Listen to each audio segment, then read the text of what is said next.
Interesting night. Yeah, it was good. Good, Ken? Well, Matt, over here. Outside. First of all, congratulations on the victory. I'm curious, given the history you had with Ottman, you're the previous canceled fight, the long layoff he had, the things he was saying.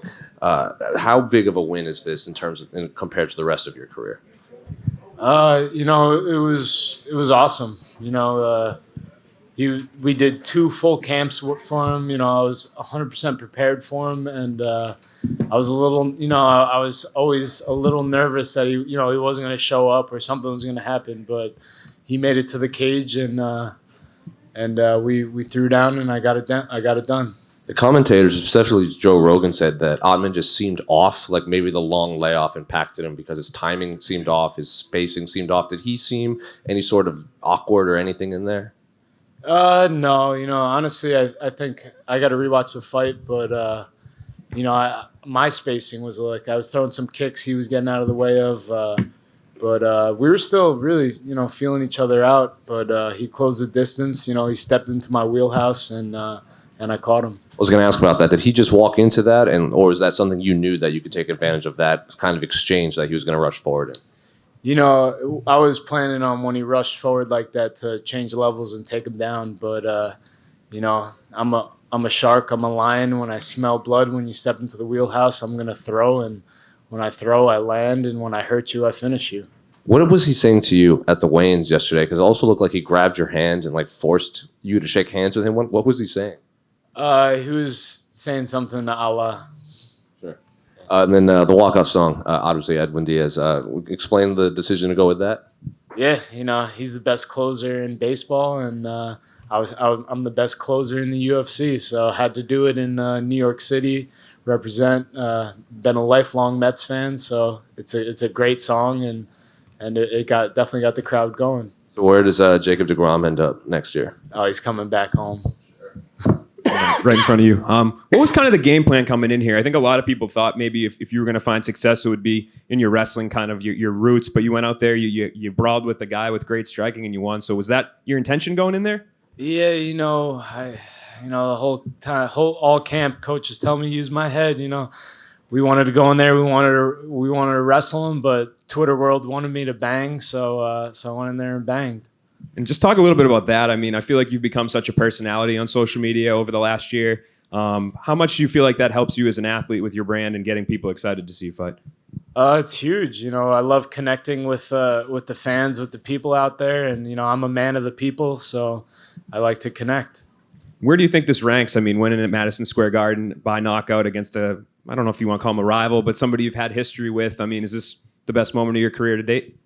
Definitely. It's definitely the best moment, but every next moment's the best moment. The moment before this was the best moment. Now this is the best moment, and when I knock out Paddy in London, that'll be the best moment. And that's what you want next?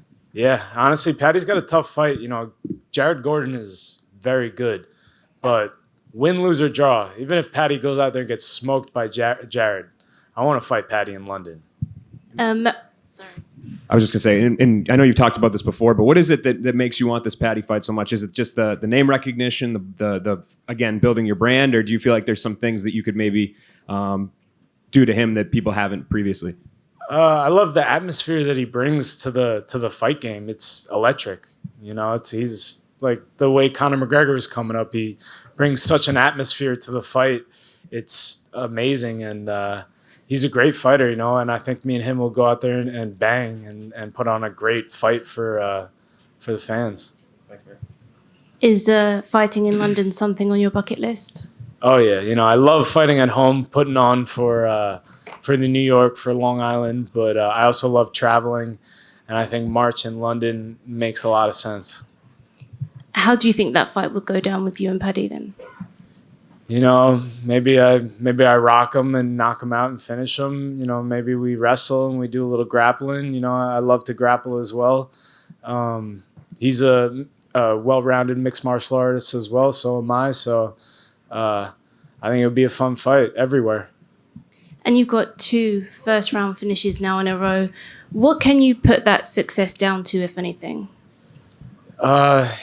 Consistency, hard work. Not not letting anything, keep me down. Just keep persevering and believing in my coaches, believing in myself. And then, we got so many young killers at my gym that just keep me on my toes. Sometimes I look around and I'm like the old guy now, We got like we had a lot of Contender Series guys coming up that I was sparring all summer. I didn't fight all summer, but I was sparring the entire time, getting these guys ready.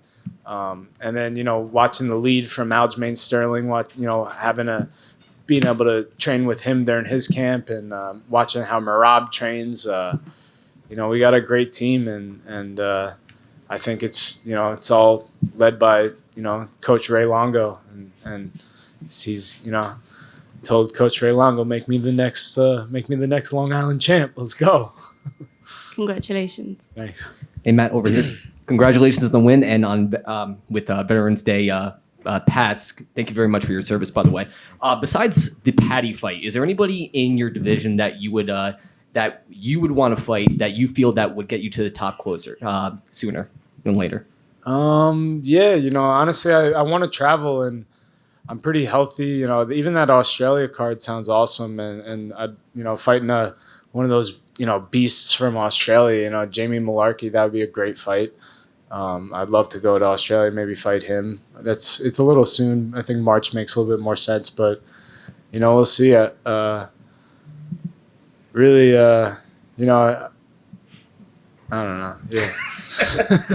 And I'm around the New York, New Jersey regional scene. So I know that Ray Longo's gym is Murder's Row, and there's plenty of young talent coming that could possibly reach the success and level of success that you, Merab, and Funkmaster has. Can you give everybody watching at home like a preview of coming attractions? Who are the young talent in the gym that people can look forward to and should be on our radar? Yeah, well, first you got Nazim Sodikov. He's making his UFC debut in February. Just had an awesome Contender Series fight. After that, you got Dennis Bazooka coming. Dennis Bazooka should be signed to the UFC soon. He's fighting in like 2 weeks. After that, you got Dylan Montello. Got a lot of sparring rounds in with him. He's fought for Eagle. He's fighting soon. Fighting for Ring of Combat Championship soon. Yeah. You got Damian Nelson. I was getting a lot of sparring in with him. You got James Gonzalez about to take over Bellator.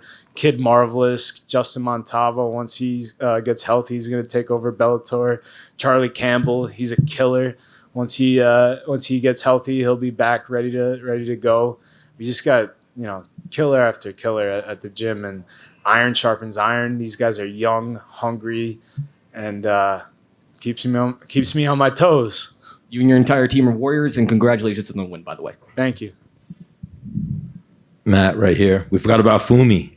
Yeah, Pumi. Well, I think Pumi actually just retired. Did he officially retire? I think he retired. Oh, wow. Pumi Nakuda, he could have been a contender at 125 or definitely a solid UFC guy. But Matt, amazing win. I got to ask you, that was a dog fight. He brought the dog out of Matt Frevola. Did he catch you? Were you rocked there?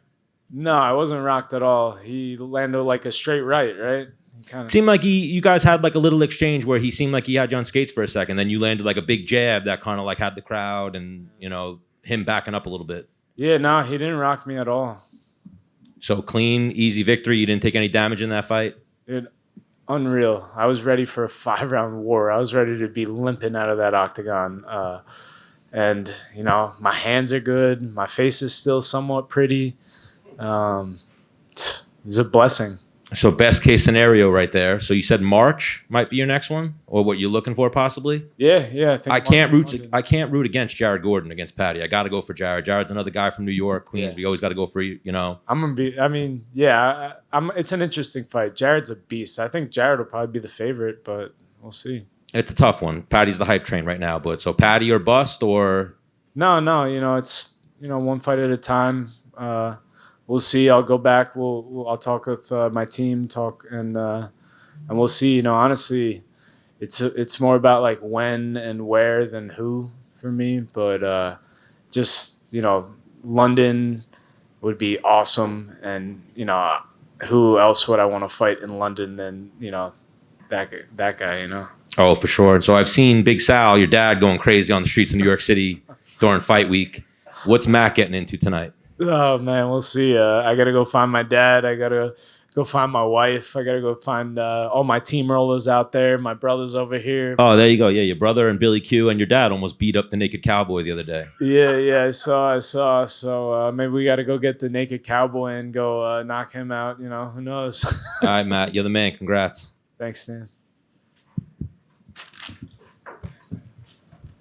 Thanks, guys.